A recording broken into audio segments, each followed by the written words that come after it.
Screen के ऊपर जो तस्वीर आप देख रहे हैं ये महारंग बलोच की तस्वीर है, जिसके सामने आप सैकड़ों की तादाद में लोगों को खड़ा हुआ देख रहे हैं। जबकि हमारे डीजी ISPR साहब की कॉन्फ्रेंस में उन्होंने कहा कि महारंग बलोच के साथ सिर्फ 20 से 25 लोग ही निकलते हैं। तो इस तस्वीर से आपको वाज़े इस चीज़ का तो पता चल गया होगा कि ये 20 और 25 की तादाद नहीं बल्कि ये सैकड़ों लोगों की तादाद है। लेकिन डीजी ISPR साहब ने ऐसा क्यों कहा? महारंग बलोच वो खातून है जो कि अपने बलोच भाइयों के लिए उनके बुनियादी हकूक़ का मुतालबा करती है। उसने कभी भी हथियार उठाने का नहीं कहा, ना खुद हथियार उठाया है और ना ही उन दहशत गर्दों की कभी उसने सपोर्ट किया। लेकिन फिर उसे दहशत गर्द क्यों करार दिया गया? ये जो तस्वीर आप स्क्रीन के ऊपर देख रहे हैं ये द गार्डियन इंटरनेशनल न्यूज़पेपर की तस्वीर है, जिन्होंने अपने पेज के ऊपर ये तस्वीर छापी है।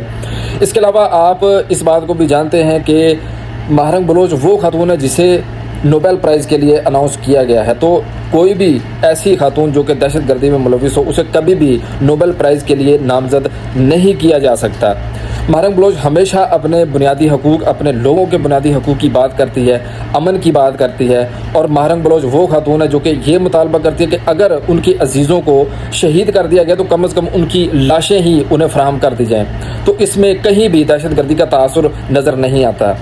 आप महारंग बलोच के बारे में क्या ख्यालात रखते हैं और क्या आप समझते हैं कि महारंग बलोच एक दहशतगर्द है या वो दहशत गर्दी को सपोर्ट करती है? इसके हवाले से कमेंट्स बॉक्स में अपनी राय का इजहार ज़रूर कीजिएगा।